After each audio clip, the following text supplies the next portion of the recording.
Toxic masculinity, we've sort of heard this phrase. Masculinity can be a cult. Masculine insecurities. Men are meant to be submissive. Masculine toxicity. That night, sipping the fucking Johnny Walker. Man rape. We're about to get rich. I fucking love my life. Time to become a man with Dr. Squatch. Well, what color's your baguette? Fuck off then. Because I fucked up. And yes, I'm on steroids.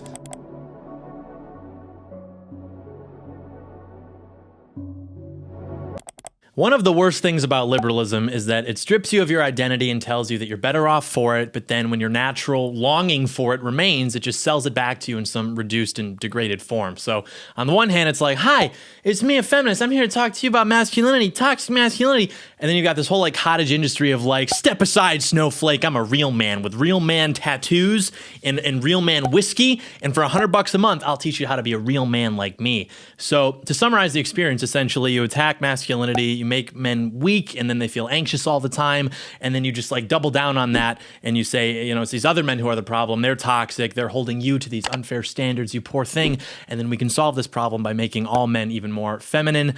You may notice that this is pretty much the same way that the moms who raise like the playground bitch speak about them. Like it's never just toughen the boy up. It's always everyone else's fault for just picking on him, and he's such a sweet boy. But the left as a whole, they've noticed the success that the right has had with young men recently, and so they're trying to figure out a way to appeal to young men, but of course they'll never be able to do that because ultimately what they want from young men in exchange for appealing to them is for them to basically just like support their own displacement in society, or further displacement, that is. And they can never define masculinity or prescribe a way that a man should act, something that could like reach out and appeal to these young men, because they literally don't believe in gender roles or nature. So it would all just be like arbitrary and subjective, which is to say meaningless, which is to say like not really worth defining anyway. And the right will at least acknowledge that masculinity exists, but the way that they define it and advertise it is just like wrong, even if by comparison it's more correct than the alternative from the left, which we'll get into more in a second. But all of this nonsense has created this like vacuum, this whole like demand, which has been increasingly filled by grifters looking to sell advice to these confused and hopeless young men. They essentially observe the behavior of men, or just, I don't know, the men they see on television, and they try to reduce it to like this commodity that can then be sold and marketed, most often on social media. And this is what we call the male-to-male transsexual. This is a guy who was born male, but who never quite felt comfortable in his masculine identity. And so to compensate for this, he participates in all these over-the-top affirmation rituals to affirm himself in his gender identity, to feel like a real man. And this probably began with like the, Reddit masculinity, like bacon, mustaches, all that like early 2010s internet culture. But that was just like harmless millennial masculinity. Like this stuff is more indicative of a serious problem. Like guys buying these products, buying these courses, listening to these guys who put on the real man outfit and give real man advice. Like clearly there's something wrong with young men if that is what is going on. So we will be discussing that here. I want to talk about Andrew Tate. I want to talk about the different ways that a war has been declared on young men, how both the left and the right are responsible for this, how the messaging on the right, the whole like trad LARP, all that is just as bad as what we see from the left. I want to talk about marriage, a bunch of good stuff, because nobody knows anything anymore. We're just like shells of our ancestors. You want to skip this video, just like know the quickest way to kind of see what a guy is made out of. In my experience, observing how a guy acts when handling a firearm, how they act in a locker room, and I'm not saying you need to be like, really studying what other guys are up to in a locker room. I'm just saying, if you've ever been in a locker room at a gym and you're with your buddy and he's like, where do I change? It's like, right here, dude. Like, what do you think this is? They're like uncomfortable walking around. Some old guy walks by, he's like butt naked, and they just kind of like dart to look away. It's like, look, dude, nobody's thrilled to see. Just don't look. Just don't look. I think that's very true. Like guys who become like squirrely and, uncomfortable in environments like a locker room, or when handling a firearm, maybe ordering a drink at a crowded bar, just like environments like that, you can kind of learn a lot about how a guy views himself. But we're not going to spend too much time on toxic masculinity. This isn't 2017 anymore. You can just know that things aren't real and move on. We don't have to pretend anymore. We're too far along to pretend that this is really about debating ideas with these people where, we assume that words have actual meaning to them, to women, Guys believe that. They spend their whole lives frustrated. Women don't use language like we do.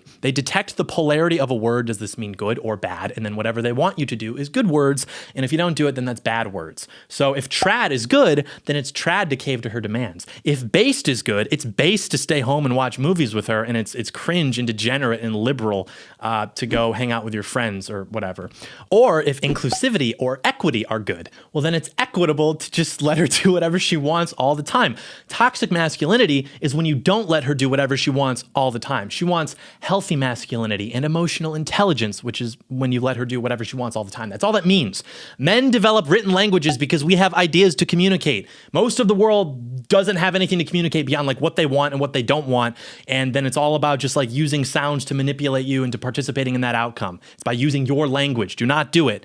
But the proper definition of toxic masculinity, just for craps and laughs, I think would be when men who are not masculine try to mimic what they think is masculine behavior and just end up embarrassing themselves. It's like, so to speak, if you were to install a feminine software into a masculine hardware, like masculinity in itself is not toxic unless perverted by those feminine characteristics. And we need more masculinity, not less of it, and that's why they hate it. You know, only through men acting like men are any of our problems going to be solved. It's inherently right-wing, which I know is a meme, but a man is measured by how he controls things, most importantly himself. And that's also a reflection of his character, like having control, establishing order. These things require a certain strength, and that's fundamentally what masculinity is about. And there's a virtue in this. Like the overcoming of oneself is what virtue is. If you don't have the option to do one or the other, then you're not virtuous, you're just harmless. La Rochefoucauld wrote this 400 years ago, you know, that only people with some strength of character can truly be gentle, whereas usually what seems like gentleness is just like a weakness, and that weakness will readily turn into bitterness. You think you're a good person because you don't get into fights or something, like, okay, or are you just weak and you're trying to rationalize that to yourself? You think you're virtuous because you don't have sex with women, but it's not because you're choosing not to, it's just, you know, you're a little silly sometimes, and so you still like masturbate to pornography and you have a bitterness towards women, so it's like you're just exchanging one set of vices for another. You're not in control of your situation, you're not in control of yourself, and that is bad. That's weakness. But there are efforts from guys to like grasp at control and posture as though they have it, particularly with things like aggression. Some of the most aggressive men in the world are the weakest. They're like the little chihuahua, you know, it's a very aggressive dog, actually, technically. There's nothing inherently masculine about aggression. It's like if you don't have control over your emotions, you become aggressive. That's not masculine. It's called like being a bitch. But a lot of times guys who are very insecure will use aggression, you know, try to compensate by like embodying this caricature of masculinity because, again, they have no real concept of it. But aggression is good when it's rooted in a good man. Anything else is just like bitchy chaos, essentially. You know, as men, we are here to both conquer and subject the earth to our will. And things like happiness, for example, it's just not pertinent to that equation. In fact, it's probably just a distraction. It's not important because any objective accomplishment is going to be void of emotion. Like you may experience joy in the moment, but ultimately that's going to fade. So certainly, yeah, there's overlap between happiness and fulfillment, but ultimately those things are like categorically separate. And you notice that people who make happiness their aim, again, typically because they give up on the difficulty of pursuing something that's genuinely meaningful, typically they find themselves unable to sustain that happiness and they end up like wearing themselves out chasing it. And quite often they find themselves realizing on their deathbed that their lives have been selfishly wasted. But let me quickly tell you how to take control of yourself and get in shape. All right, Patriots, it's only March. You've still got time for White Boy Summer. And if you're looking for a good place to start, I must introduce you to our cool new friends over at Lumen. Give you some background. I don't like tracking my macros. I've tried it before, but I simply just like don't care enough to do it consistently. I don't want to have to worry about that. I don't want to have to think about that. I've got like a general knowledge of which foods have more protein, fat, carbs. But the thing is though, even if I did track my macros, like how much protein I'm eating, how many carbs I'm eating, fats, whatever, it's not going to give me the full picture if I don't know what my metabolism is doing. So with Lumen, you take this, literally just breathe into it, and it tells you everything you need to know about your metabolism, where your body is getting its energy from. If you're using carbs, fat, if you should eat before you work out, or if you've got enough energy already so you don't want to overeat. Over time, it'll be able to give you tips for, you know, whatever your fitness goals are, nutrition goals, meal plans, sleep, feedback, all sorts of stuff. So I've been using this to get back on track because I accidentally ate too much Tex-Mex for like a year. I got kind of fat, so I'm back in the gym. But more importantly, I'm understanding that the real results are made in the kitchen, and this helps me navigate that so I don't have to spend too much time thinking about it because I just won't do it. I will not do it. So I just breathe into this, and then I know, okay, don't eat so much of this right now, eat more of this later, blah, blah, blah. And then it's just done. It's done. Because otherwise, your nutrition, it can be off. It can take longer for you to reach your goals because even if you have a program, you're not going to really know what it's doing for your body until you observe it, which takes a lot of time. But like this, I just know instantly. So click the link below, go to lumen.me/Doyle for 20% off. Remember, you are body, mind, and soul. And if you want to be healthy and make America great again, then you got to get in shape. Because if you don't get in shape for White Boy Summer, RFK Jr. death squads are going to come to your home and we're going to kidnap you and make a kebab out of you. So go to lumen.me/Doyle20, get in shape. Very epic. We continue. But yeah, there are lots of ways to give up on your calling as a man, to, take the buyout, take the off ramp. Like we said, they provide opportunities for you to do this with things like aggression. Again, if we do it the way we want to, it's toxic. If we do it the way they want us to, well, then it's healthy masculinity. It's emotionally intelligent. So you get to play the role of the hero. You can sacrifice if it's for displacing yourself for the progressive cause, which is just literally every group's interest except for yours. It's the whole like, I'm Captain America. What'd you just say about trans people, that whole thing. And this was all written about, by the way, in the Progressive Activist Manifestos. Like they could exploit this basic male desire to be heroic by just lying and framing themselves as these innocent victims. And there's not even a thank you. It's just like what we're supposed to do. They expect you to do this for them, to be an ally, to assist in your own subjugation and displacement. But I'm preaching to the choir. Obviously, enough guys understand that this is wrong and they want to reject this. But instead of working towards an alternative, a lot of them just kind of want to tread water, just be like deer in the headlights. They consume all this grifter content. They build up this like mental arsenal of red pills and knowledge, but then all they do with it is what? Like there's no application. So maybe they don't participate in the bad behavior necessarily that the left wants, but they don't participate in anything really. Like we're talking to women, there's too much fixation on theory and methods and studying what has always just been the natural state of male existence. And there's always a reason to become a theory cell with anything, find out how you hypothetically could have had a 3% edge if you had done something this way rather than that way. But typically the guys who develop those fixations, they just get lapped by the guys who just kind of went for it and figured it out along the way, right? And it's because what's driving that impulse to become fixated like that is less perfectionism and more just cowardice. Like you're trying to buy yourself time to avoid it entirely.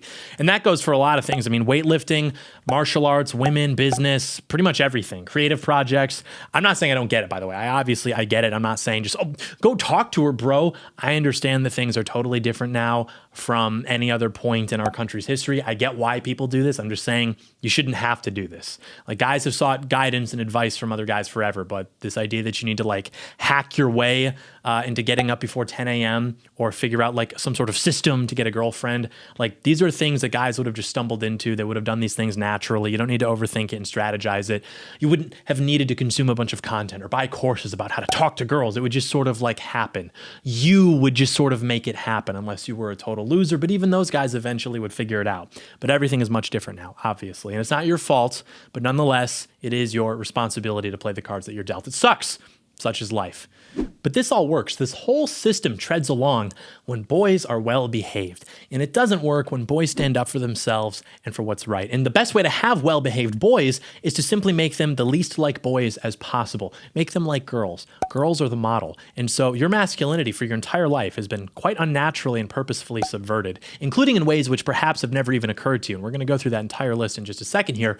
But yeah, today we are living under the tyranny of soft power, the tyranny of liberal democracy, the tyranny of the foxes, right? So if the politics of totalitarian regimes in the 20th century, which we're taught in school, of course, is the model for authoritarianism, if that represents the abusive father, too much masculinity or whatever, okay, then our current politics represents the abusive mother, side effects of which being moral shaming, emotional manipulation, playing one off the other, making people sick so that they are dependent upon them for care.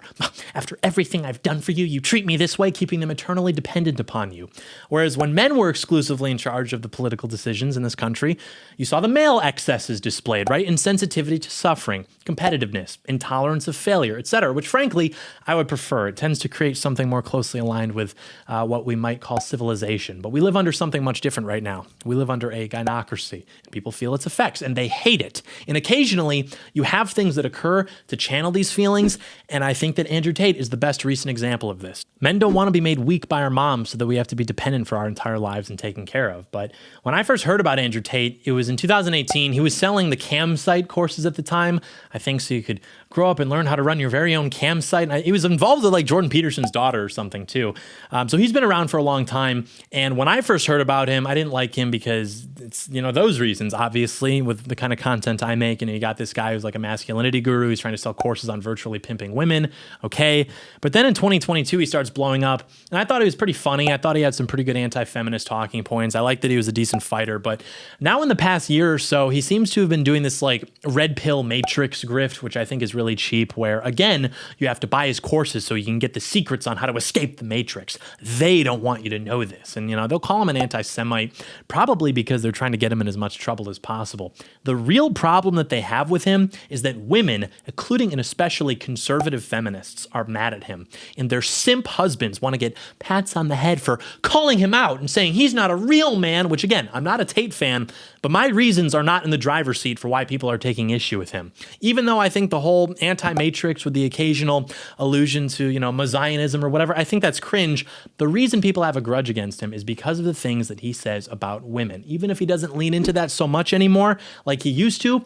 But the problem is that his critics can only scold and finger wave, which is just to embody exactly what he exists to reject in the first place, which is that scolding and finger waving and basically like school marm policing of the behavior of young men. And conservatives very much struggle to produce a good role model for young men, which we will talk more about later on. But you say that, and then you get these women who are like, well, what about this guy? He's a good man. He's a good husband. Be more like him. It's like, okay, I'm sure he's a nice guy, but you're sort of like completely missing the point. You're never going to appeal to young men by telling them to just like man up and marry your friend with a past. Accept some form of servitude or domestication, whatever. You're going to lose every time to a world-class fighter who tells men to conquer the world and that the world can be theirs. And you know that these people fundamentally don't get it, because even if not for Andrew Tate, they would disagree with what most of the original red pill content was all about. And again, because we're dealing with bitter women and the men they control, that's sort of going to be the inevitable conclusion of our situation. And I have to use the term red pill very carefully because, of course, it's been co-opted by idiots, but it gets a lot more right than it gets wrong, and it's tough to understand that when everyone who's talking about it is an idiot. There's a separate conversation we have to have at some point about the red pill, particularly its second wave beginning in 2022 because of Andrew Tate, and how what's really going on, well, as I said on Twitter recently, we'll sort of get into this, but that's an actual thing that happened one time. I've never told the story, but I got invited on one of these like trad podcasts, and the female host got really mad at me because I did not agree with the idea that men need to man up and marry all of her like 30-something convert friends with pass because that's trad. And she literally got mad and ended the show, and that was it. It never came out. Okay, let's read. Shit test time. Oh, but you're too old for me. Mr. Nice Guy answer. Oh, really? I mean, that sucks, but I understand. Right masculine answer. Sure, the best wine are the old ones, but actually, I don't think you are capable to handle it anyway. The second wave red pill content, because this stuff had its first wave a long time ago, which people don't know about, from 2022 onward is best understood, in my opinion, as tens of millions of these guys now having access to the internet and trying to find the cheat codes for getting American and European women to pay attention to them. When someone's in their 20s making tutorials in broken English for other guys also in their 20s to train them for how to reply when girls tell them that they're too old for them, it's a bit different from the old pickup artist blogs. Like, why would you need that script at 25? How young are these women that you're talking to? Why in your 20s is being told you're too old for me something that you expect to be common enough that you need to have a line prepared for it when it happens? Like, what age are you exactly going for here? And you may perceive it as all the same, old bitter feminists who are jealous of younger women.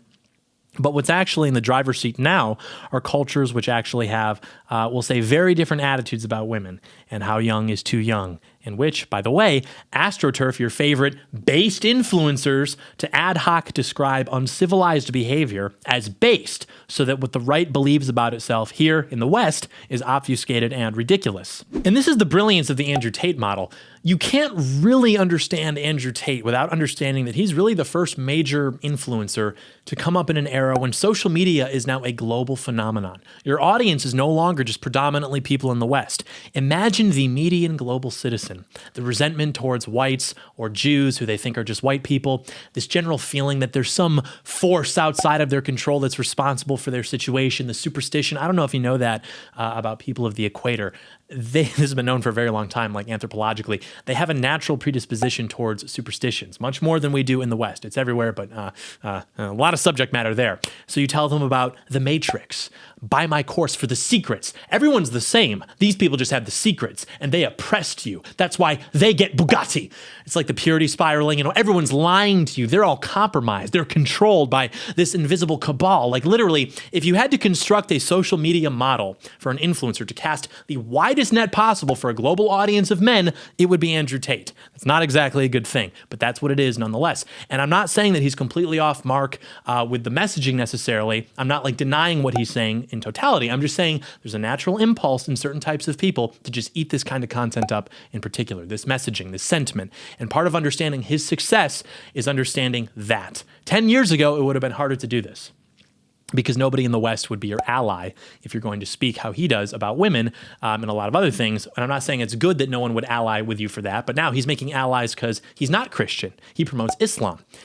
I listen too much to this stuff. He doesn't promote monogamous families. He promotes lek mating, more, we'll say third world styles of creating more people, but certainly not the nuclear family. And he always finds a way back to shitting on white people, to shitting on Europeans. It's a big net for the third world, which is now increasingly logging onto the internet. The other reason for Tate's success, especially as it concerns like the bitterness that many conservatives have in regard to it, is simply that conservatives have not been able to attract young men until Donald Trump, because they don't care to. They're like offended by the idea that they should have to appeal to young men. They roll their eyes at the idea that they should recognize that young men are a legitimate group with legitimate interests in society. They expect them to just pick up the tab, accept whatever crap they're given just because, well, that's what men do. You need to man up. And there's some truth to that. Men play the cards they're dealt. But let's not try to repackage servitude and domestication as responsibility and then shame them when they're too smart to recognize your game, and certainly not when they're bold enough to resist it. Unlike, by the way, many of the men who marry the authors of this nonsense. But that aside, there's a separate conversation to be had about why social conservatives always lose and how they tend to misunderstand everything about the world, which is not to say, by the way, that I disagree with them on the issues, because I don't. They just don't actually understand how to solve the issues, which is why things like Andrew Tate happen. So both of those are related in some way to what we're going to be talking about. The red pill content, the failure of social conservatives. But right now, I specifically want to talk about masculinity, how it's become just another commodity sold by many, of course, including Andrew Tate. Because obviously masculinity is demonized throughout society. We know that. But even when it's not, it's almost worse. Like they offer you that off-ramp from just being completely demonized all the time. But then it's like they're speaking to you like a little boy who's being picked on for being a boy. In other words, they don't view the elevation of women above men as being wrong and illegitimate. They think it's just, something they should be a little bit nicer about. They should remind you that, hey, you matter too. You're important too. We need to validate men too. Men are important too. Men are mean. Narratives are mean. It's like, okay, I don't need to be validated or whatever. It's really more just like the legal disenfranchisement and then the incessant nagging that I would say are more to blame. Men's issues, men's rights. We don't want, we want ownership, actually. We want total dominion. That's the only way any of this works. That's what we used to have. We're just taking it back. You can keep your validation, your positive affirmations. That's what my eye is on, actually. And the men that fall for this, by the way, totally deserve it. Like they want to play pretend and act like the dynamics are the same now that they were for their grandparents. They want to do the things that men would do traditionally while not experiencing any of the benefits that those men used to have. It's like, well, actually, sorry, feminist, I am going to hold the door open for you. Sorry, feminist, I'm paying the bill. Like, yes, you should do those things, but don't act like it's the same for us as it was for our grandfathers. Don't act like you're really defying anything. Oh, but real conservatives would accept that we're all sinners, and so it doesn't matter that my wife has a past because she's saved and she's based and trad. Real conservatives would put down the video games and man up and marry the single moms to combat fatherlessness. I'm not even embellishing to be funny or make a point. I have seen this so many times in the past few years. The whole trad thing, it's just rebranded feminism. Separate discussion, though related. related because it seems to present itself as something that's pro-masculinity, as like an antidote to this cultural predominance of the left. So it's like, we need men to protect, we need men to provide, and we need to tell them this. They're so valid. They're so valid in this role. Okay, what are they getting out of it though? Other than you so kindly letting them play pretend for you and pay for everything. Oh, you're such a good provider. Thanks, sweetie. You're such a good provider. Like, they want us to thank them for staying home all day and not working. Honey, I'm doing you a favor. You hit the jackpot. I'm going to be trad. You get to pay for me. It's like, thanks. Thank you. Yeah, like, I'll do it. Okay, I want to do it, but don't act like you're doing me some huge favor. Wow, I get to pay for you? Really? No fooling? Like, we're both doing what we're supposed to be doing, but we can like leave it at that though, right? But in exchange for that, men require dominion. They don't want to talk about that though. Okay, I'll do this for you. I'll be trad. Can you still divorce me and blow up my life and take my stuff and take my kids? Well, I don't believe in that. That's not what I asked. Can you still do that? Well, I would never do that. Let's answer the question, please. Sweetheart, darling, light of my life. In exchange for being a husband and being a father, men require dominion. I'm not putting my name on you because it's cute. It's because of ownership. We learned this in kindergarten. I provide, I protect, I do everything because it's my house. It's my family. But if I'm doing that and I don't have ownership of my household, I don't have ownership of my family, I hope everything works out, I guess. And I know it's going to sound like I'm anti-marriage and anti-family. I'm not. I'm very pro those things. And it's because I want them to be successful that I want to return to what made them successful, which requires undoing all of these victories of feminism, which have purposefully turned marriage into a man gambling with his own life. People like us will still pursue marriage because we believe in it. We know it's the right thing to do. But if we're talking about a national family structure, men are just responding to the incentives created for them. So yeah, we don't accept this. We will not take the buyout. We don't want the head pats. We don't need to be validated for being good boys. No, we want what's ours. We're taking it back. We're not accepting feminist premises, liberal premises. Accepting liberal premises, newsflash, is bad because it attracts liberals. Liberals dilute your movement. They confuse your movement, so it's less effective as a result. And you're going to be scratching your head. How could this happen? I'll give you some recent examples, actually, a couple things that have happened in the past few years. Namely, you've got the drag queen story hour thing, drag queen story hour versus Hooters, and then you've got the Johnny Depp Amber Heard case. Stay with me, baby birds. This is a great example of why we're so stupid and so consistently lose. It's a couple of sneaky points that the left wants you to concede, which appear to be harmless and appear to maybe be true, but actually it's just masquerading victories for their moral framework. The first pertains to Hooters. In response to our problem with them bringing children to literal gay bars to dance with drag queens, they'll say, well, you've never had this problem with Hooters. Yeah, and? Like, what's your point? Like, I don't think the existence of places like Hooters is exactly a positive sign for the state of America, and I guess that's not going to exist for much longer, but we can't forget that a key part of grooming is to pressure a child into doing something that he or she would not have otherwise done. Every 10-year-old boy who blushes when a Hooters waitress asks him what he wants to order, he's probably going to grow up normal, right? The 10-year-old boy whose mom is forcing him to dance with drag queens, not so much. Like, the whole argument, just like the next one, seeks to basically maintain and reinforce their redefinition of reality, their redefinition of what is normal. Pretending that a young boy being dressed in girls' clothes dancing around with a drag queen, or a young girl seeing a grown man dressed up in women's clothes and women's makeup, pretending that's going to have an equally or even comparably bad outcome to a trip to Hooters. I mean, that's just like dishonest and it's silly. But they want you to have a problem with both because it's consistent. Suddenly they care about consistency. But it's because if you think that those things are equal, as they do, except they don't really think either are bad. If anything, though, they would have a larger problem with the Hooters thing because that's actually natural. They hate what is natural. Boys like that. I'm sorry. Well, if you agree with that, then you've accepted their definition and they win. Oh, but it's all bad. Hooters leads to that. It's all premature sexualization. Okay, maybe, sure.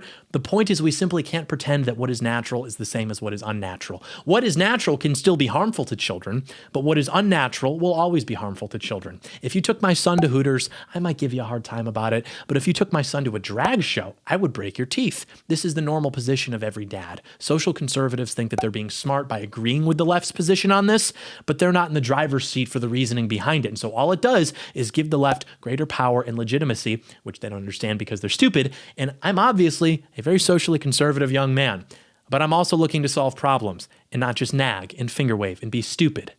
But that seems to be what a lot of my compatriots want to do. The other point with the Johnny Depp Amber Heard thing, you may not remember this whole thing, but it was interesting because the mainstream position, despite, of course, some inevitable feminist screeching and backlash, the mainstream position was actually that Johnny Depp is good and Amber Heard is bad. He's right. She abused him. Wow, okay. Why would they concede this, though? It's the same reason that now it's very popular to post stories of female teachers having sexual relationships with male students and saying things like, abuse goes both ways. It's like an attempt to own feminists by conceding their worldview, total equality, and by extension, the victimization of men. This idea that men can be victims just like women can be victims. How do you like being called a predator for having sex with a student? Feminist? Okay. But you're implying that cases of male teachers and female students are equal to cases of female teachers and male students, which they obviously aren't. Not even close. But that's what feminism is, right? Total universal equality between males and females, virtually no differences. And frankly, the domestication of men by pretending that it's even possible for one of these women to victimize a young man after he's around maybe 15 years old. At this age, he's stronger than her, faster than her, likely smarter than her. And I'm not saying I support these relationships at all, because I do not. I'm just saying it's very funny to me to see feminist media pretending that some stupid 20, 30-something teacher is capable of taking advantage of a 15-year-old young man as if he wasn't in control of that situation. It's not like all of a sudden the media decides that it cares about protecting kids or that it cares about young men. No, it's about pretending that men and women are equal and that young men are actually not already smarter and stronger and more mature than these teachers by this time, when they're like 15 years old, give or take. It's to indulge in the girl boss fantasy, to pretend that these women have any real or natural authority over these men that they could exploit to take advantage of them. Give me a break. And I'm not saying this has never happened. Again, I'm just telling you why all of a sudden they pretend to care about these things in cases like these. And it's not for the reasons that you care. It's not because they care about you. And it's the same thing with Johnny Depp being abused by Amber Heard. Was he? Probably, sure. Most feminists actually agree with this, hence the mainstream endorsement of Depp over Amber Heard.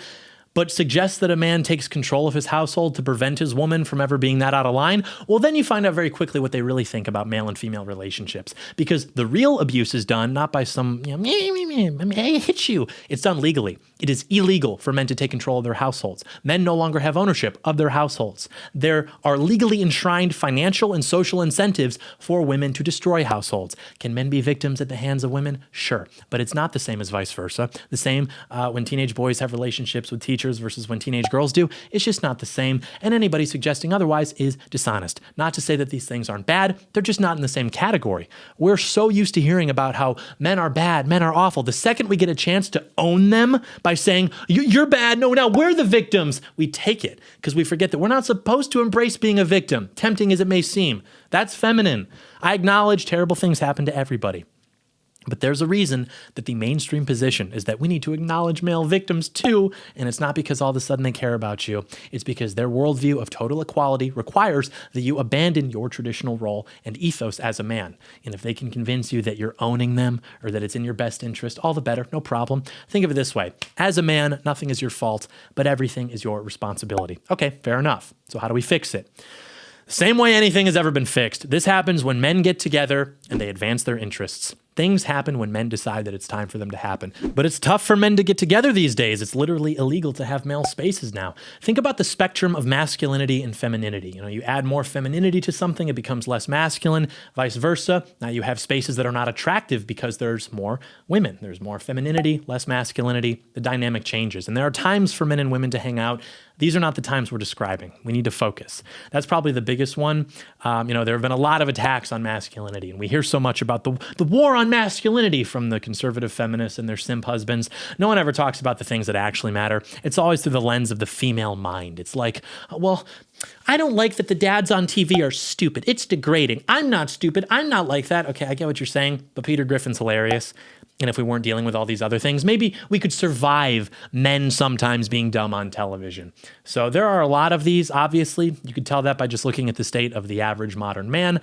But the first of these would simply be the erasure of male-only spaces. For a young man to grow into himself properly and understand how he's supposed to behave, there have to be male-only spaces. Scouting organizations, fraternities, workplaces, social clubs, whatever. Now this is illegal to do because of feminism. Nancy Mace, by the way.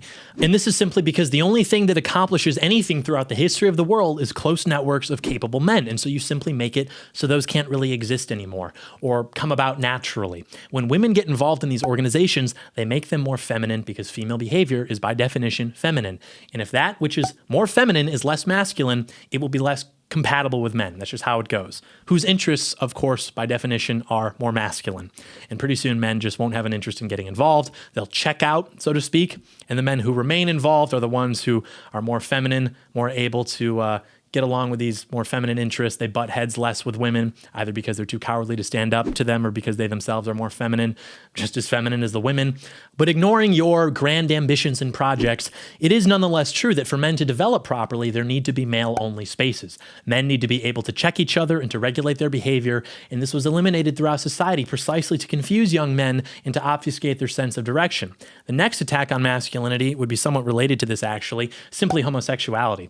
Homosexuality is an attack on masculinity because it pollutes male friendships with this like sexual McCarthyism. And there's always a healthy level of that, you know.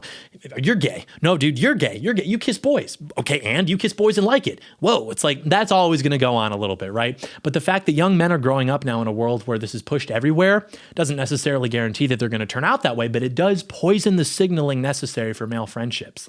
Now there's always like an asterisk on conversations with people. Maybe they're being a little bit too friendly. You think, okay, what's going on with this guy? Is he trying to kiss me on the mouth? Is he trying to kiss me on the mouth and like it? There's a hesitation and suspicion that young men have of each other now that simply just wasn't there a few generations ago. Moreover, it's literally an attack on masculinity because it is the result of a disruption of a young man's natural maturation into his normal masculine identity, which is clearly reflected, by the way, in the psychological literature before it was shelved away for being politically incorrect in the 1970s. But there is a very interesting conversation to be had that we will perhaps get into at a later time. The transgender thing, too, is also related to this, obviously. Even more so, perhaps, because all transsexuals almost are homosexual men who either become attracted to the idea of being a woman for various reasons, or because the people they are most attracted to are normal straight men, and it's very difficult to attract one of those if you yourself are a man, and so they try to present themselves as women. The gay community is like 95% bottoms competing for access for the 5%, which are tops, which are about as masculine as that community has to offer, so to speak. So typically, if they had a choice, they'd rather just get a normal straight guy, not to mention that many of them enjoy the idea of converting a straight guy or being transsexual and not disclosing this to him. They get off on that. Again, we can get into all that at a later time. I have yet to hear anyone on the right really tackle the LGBT question properly, so maybe I should do that. I did a deep dive on this stuff like 3 Thanksgivings ago. I was home. I was bored.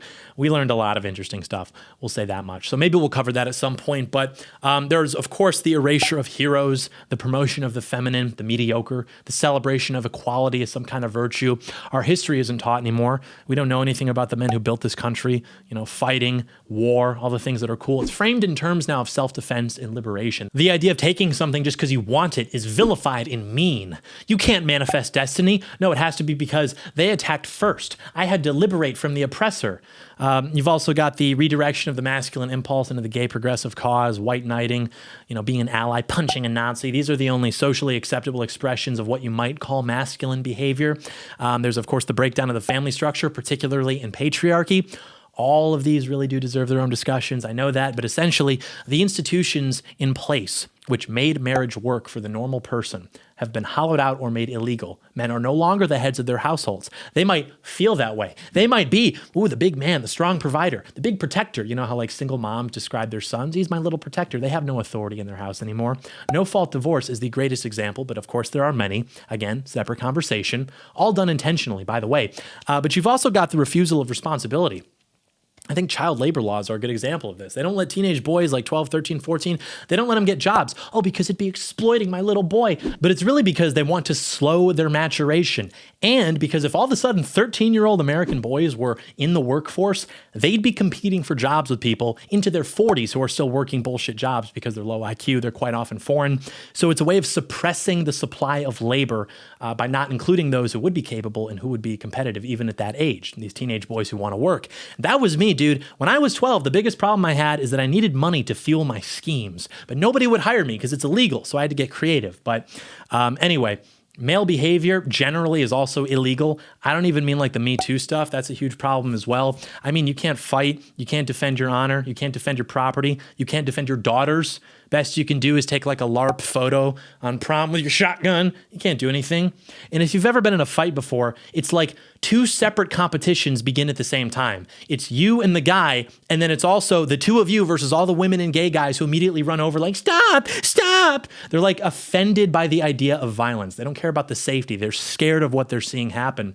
Then, of course, you've got the literal biological and chemical warfare waged against us to destroy our hormones, our brains. And then the cherry on top is all of the distraction from everything we've just mentioned by the incessant promotion of vice throughout society to make you into this like fat weed smoking retard. These are all huge problems. These are all new problems. They all have very obvious solutions, and clearly men are expressing a strong desire to be free from these problems. They're craving leadership. They want out of the cage. They don't want to be domesticated. But conservatives are just as bad at this because they have no answer for these young men. They refuse to address them as a legitimate group in society with interests. Like, they frequently give them just horrible advice. I mean, there are leadership summits for young women. Megyn Kelly echoes Betty Friedan telling these young women they can have it all. But the popular conversation tells young men that they have to accept being a plumber or working at Chipotle. Man up, put on the apron. I'm not exaggerating. This has been like the talking points from these people for the past several years on Twitter. So if the left wants to give young men a gun to shoot themselves in the head with, conservatives want to tell them to man up and pull the trigger.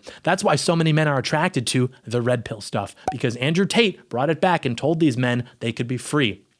They can take the world. The world is theirs. You can call him whatever you want to. And again, I'm not a Tate fan. It's true that he's a pornographer. He's grifting off a lot of these emerging trends we're seeing online, like we talked about earlier. But I'm also not going to moral lag and cry and put all this on the timeline, because let's put it this way. If he's all those bad things, but people are still gravitating towards him because his message is something that they're not finding elsewhere, maybe you should take some self-inventory instead of, again, embodying what he's meant to reject by just finger waving and trying to shame men for, wow, liking the guy who tells them that the world can be theirs if they simply lock in with the boys.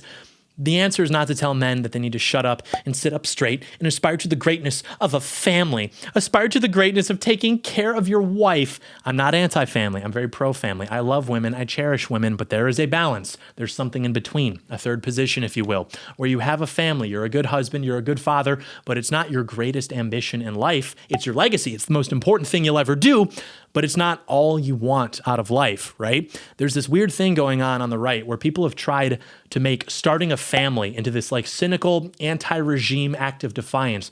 They give up on politics and they want to go live off the grid and just have a family and a normal life. That's fine. Do your thing. But don't pretend that you're like owning the regime by retreating and then just creating more tax chattel for it, right? Make your sourdough, enjoy it, but don't shame people who are still trying to wrestle control of our country away from those people. I just noticed this, man. I notice a lot of guys will have these great ambitions, they have plans, and they have a certain excitement about their lives and about their futures, and then they basically give up on those things because they get married and they start a family and then they work some bullshit job and they never see their friends or do anything that they used to enjoy doing, and then they tell themselves, well, it's okay because I'm doing what really matters. This is what I really wanted to do. Okay, you can have it all. The world is yours. Don't take the buyout. I actually think Donald Trump is a great model for this. He's obviously a successful businessman. He has been for decades, but he's also a great father. All of his kids have turned out well. They're all professional. They're educated. There's no scandals, public meltdowns. You can't fake good kids, right? People feel this sense of isolation in society, and they think the solution to this is to just like start a family as soon as possible. First of all, if you're starting a family to cure your personal sense of isolation, that is a problem. But if you look historically, those who were regarded as truly isolated, atomized, secluded, those were people who basically retreated from their participation in society to become family men, family guys. And again, I'm not against families. I am against men giving up and settling for less than they're capable of, especially when the stakes are as high as they are for us. We need networks of successful men. I think everybody understands this on some level. Even the whole trad family discourse will acknowledge this. Like the most viral memes will be like me and the boys building a compound and getting married and having a bunch of kids, etc. Like we all seem to understand that me and the boys is basically like the highest form of existence, right? Not to smoke weed and watch Netflix, but to do something great, to bring our wives along for the ride and to leave it for our children. I'm pro-family and I love women, but we've heard a lot of that from the right. It's time to hear more about what the boys are capable of, because that's the only solution to our problem anyway. And women don't like solutions. They like to talk about their feelings. Okay, fair enough. So women become more involved in politics, right-wing politics. It becomes more feminized. And now, everyone just wants to bitch without solving problems. What a coincidence, right? Oh, but men aren't women. There's only two genders, libtard. Okay, what does that mean, though? Are you going to apply this knowledge to the world around you? Do you think this binary difference between these two genders may affect your political climate? It's so insane to me that there's so much emphasis placed on families by people without any serious effort to undo, I don't know, the attacks on the American family by the courts and by the progressives, because God forbid their wives would get angry about it. Like, these people will occasionally pay lip service to fatherlessness and the family court system. There's been no serious effort to undo these victories of progressivism by these people, these victories of feminism. And so women have just responded to these new incentives, which again were victories of feminism, and men have responded to them as well by avoiding marriage. And conservatives have offered them absolutely no help beyond talking. And then when not enough men are getting married, they say, well, I'm going to scold you for not manning up and entering into what feminists have purposefully made into a horrible situation for men. And the error that social conservatives make, aside from nagging, is thinking that these roles come far more naturally to men than they do. Being a good husband, being a good father. Like with anything, you take better care of it when you know it's yours. And if men don't have ownership over their families and over their households, it's only temporary. Their wives can read the wrong book, make the wrong friend. It all blows up. Yeah. Don't expect men to care too much. And likewise, social conservatives also think that these roles come far more naturally to women than they do. Being a good wife, being a good mother. Civilization, or what some might call oppression, was necessary to enforce good behavior between men and women. Men won't accept marriage if they don't have ownership over their household, because there's no reason for them to, other than to avoid being scolded about the right thing to do or whatever.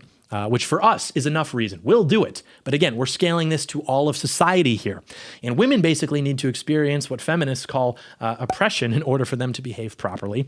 And if you believe J.D. Unwin's research, he says that no society has ever survived the emancipation of women. So we got that going for us. But you don't have to worry. It's fine. We're figuring out the masculinity part. That's why you're watching. Okay, you want my advice? I assume you do because you're still here.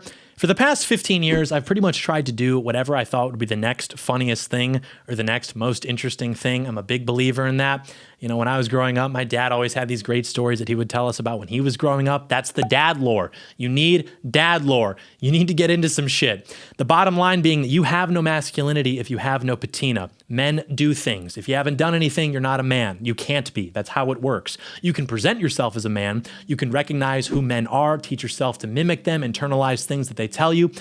But if you're tested, you're just going to fold immediately. I mean, you can be correct about everything at 19, but it won't matter until you're older. And the irony is that no matter how many times people tell you this, you will not understand it until you get older, until you're an unk. And then you'll have guys tell this, or you'll tell this to guys who are 18, 19, and you'll watch them dismiss it just like you did, just like I did, and it puts a smile on your face. Now at 25, I have been in situations that are so insane you would not even believe it. You know, men used to write memoirs. I'm going to earn that license, the license to be so self-indulgent that I write memoirs. The point being, as a man, you need to live on your own terms, not someone else's terms. You live on God's terms, and it has to be for something. If you are not living life on your own terms in pursuit of some higher ideal, you're an insect. Most men are insects. Oh well. They're not interested in what the world has to offer them. They don't have a desire to do anything. They're not curious, or maybe they do want to do something, but they don't still, because they prefer comfort and security and simplicity, just like an insect. They're not men in the sense that we would like to use the word, like a badge of honor, where it has value. They're men in the sense that like a worm is a worm. It's a noun, but it's not an adjective. It doesn't tell us anything else about them. And frankly, if you're looking for answers to like intellectualize what a man is, that itself is part of the problem. People are exploiting that confusion that you experience, perhaps understandably, because again, these aforementioned attacks on masculinity and the resulting weakness or anxiety, whatever you want to call it, they're exploiting that for their profit. People who are themselves worms. It's like finding a workout program. You know, there are always reasons to overthink it, to avoid just getting up and doing it, because men are made. They are not born. The process by which a boy becomes a man is painful. It sucks. It's just taking arrows all the time. Nobody cares. Who cares? Nobody. Not a single one cares. Who cares? Who cares about that in itself? So given the option, most boys never become men. They just get bigger. They don't grow up though. They distract themselves from these feelings of dread and anxiety by becoming slaves to like their most childish impulses, because they can't bring themselves to become what they were designed to become who they are. Just as women want to avoid what they were designed to be, similarly, they find themselves enslaved also to impulses that lead just to greater despair and self-destruction. So if you want to avoid that, I'll tell you what, you'd be better off going to any bar, finding a guy who's drinking by himself, who's older than you, buy him a couple rounds, Bullshit. Trade stories. Who cares? Ask questions. Ask for advice. It's probably not going to be groundbreaking. It might not even be good advice. I mean, he's there drinking by himself. Chances are he messed something up pretty bad. But dollar for dollar, I guarantee you that you will get a lot more out of that than out of what these masculinity gurus are selling to you for $100. Like, you don't need the answers. You have them already. It's within you. Just do it, right? Simply go do it. This society we live in, it attacks stoicism. It wants you anxious, taking pills. Mental health, not real, by the way. It attacks independence. It wants you believing that you owe something to the freaking wholesome open-air street market global community. It attacks responsibility, but not servitude. It promotes that to you specifically, and it calls it responsibility. It tells you to grow up. Right-wing men all want to be 15 and husky. Yeah, literally true. There's nothing wrong with perpetual adolescence. They say this whenever the boys are having fun, right? Like, grow up. No, I hate you. There's nothing wrong with what people call perpetual adolescence. This is typically said by men who are resentful that they've fucked up and ruined their own lives, and so they envy the freedom and the optimism that young men have. Or it's said by the wives of those resentful men who fear that these perpetual adolescents may inspire their husbands to, finally stand up for themselves. And so, learning from their wives, these men nag other men into growing up and accepting more responsibilities like me, because misery loves company. It's that simple. No thanks. And that doesn't mean, by the way, being 35 and watching shows and smoking weed, having no plan to do anything but that. But there's a certain curiosity and hope and longing for adventure, longing for the horizon. Typically, when these people tell you to grow up, they want you to abandon that. They want to crush your spirit so you can be just like them. You are the descendants of William the Conqueror, the men who fought alongside him. If not him, Napoleon, Robert Lee, General Patton. Never despair, never surrender. We're the boys. What else do you want? When you no longer are living on your own terms, you're an insect, you're a worm. Get out there, manifest your destiny, make America great again. Do not waste a cent on these people, or else they're right about you. You are a worm. You have this within you already, so don't buy a course like an idiot. Okay, bye. Hey guys, if you like this video, please validate that by giving me a thumbs up. Please give to me your validation and tell me that my role is valid with a thumbs up. Or you could do so more explicitly by leaving a comment. Or you could tell me mean things as well. But leave a comment, subscribe to the channel so that I can further validate you, and then you can further validate me, and we can do this dance forever. And then share the video with a friend who needs to be told to stop spending money on nonsense, except for memberships at heckoffcommie.com, which will make you into a better person and patriot. And then like, comment, subscribe, share the video. Oh, turn on notifications so that sometimes you get surprise validation. Okay, me and the boys getting validation. Remember, did you like, I shouldn't draw more attention to that.